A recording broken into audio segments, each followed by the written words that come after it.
in this video.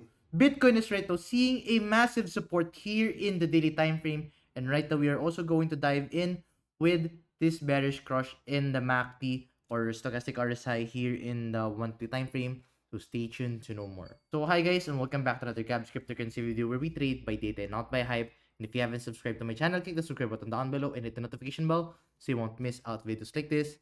So yeah, it's been a while since nakagawa ko ng video kasi I was actually busy out.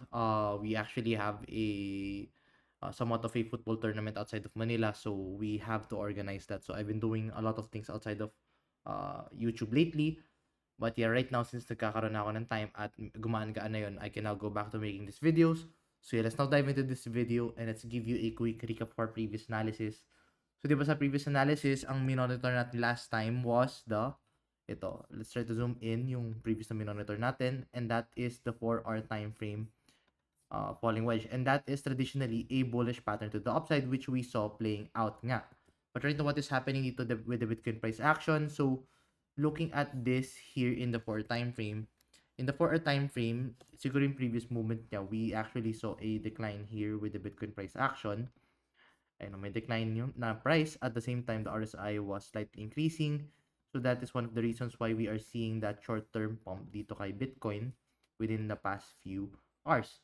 But right now, generally speaking, if you're going to zoom out dito kay Bitcoin, Bitcoin has been on a downtrend ever since March 13 here, and as you can see, Bitcoin has been consistently declining dito, and we are seeing lower lows along the way and lower highs. So typically when we are seeing those lower lows and lower lows, lower lows, lower lows, lower high, lower high, lower high, those are generally a bad sign kasi of course we are still going to continue that downtrend. And the only time na we can see na we are already going to the upside is whenever we are going to see a higher high na dito. So dapat mangyari is yung next move dito kay Bitcoin is higher than the previous high. Kasi if hindi nyo nangyari, then we are still going to consistently continue this downtrend dito kay Bitcoin. And right now, ang kaganda naman na nakita natin dito kay Bitcoin is meron na tayong support area dito. And the question right now is, are we going to hold the support area or are we now going to go down? So for my thoughts or for my opinion, I don't think that we are going to see a trend reversal here. What I am actually potentially seeing in here is we might just continue this downtrend muna within the next few days, because as you can see in the indicators, there are no signs of a bullish trend reversal. So I don't think that we are going to see a bullish trend. I think this is going to continue this downtrend within the next few weeks. And if you're going to zoom out then dito in the monthly time frame with the stochastic RSI, you can actually see now we are starting to play out this bearish cross na sinabi natin last month. So, 'di ba?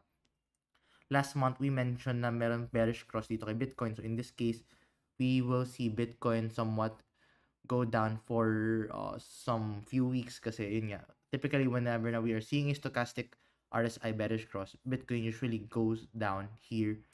And right now we are starting to see those things play out. So yeah, right now I don't think na it's a good time for Bitcoin na umakyat. I think right now Bitcoin is it's actually starting to look like it's going down.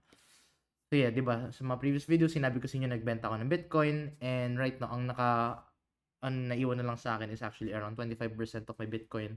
Marami na ako sinel guys nung sinabi ko sa inyo na nagbenta ako ng Bitcoin last month. So yeah, right now I'm just hodling to a few Bitcoin na meron dito, and somewhat na meron din ng Ethereum na kakaunti, but in general marami na ako binenta last month, so that's why medyo nabawasan yung trades ko dito. But yeah, we are still looking into the shorter time frame kung ano man yung meron next move, but as of now wala pa talagang next move dito na available dito kay Bitcoin price action.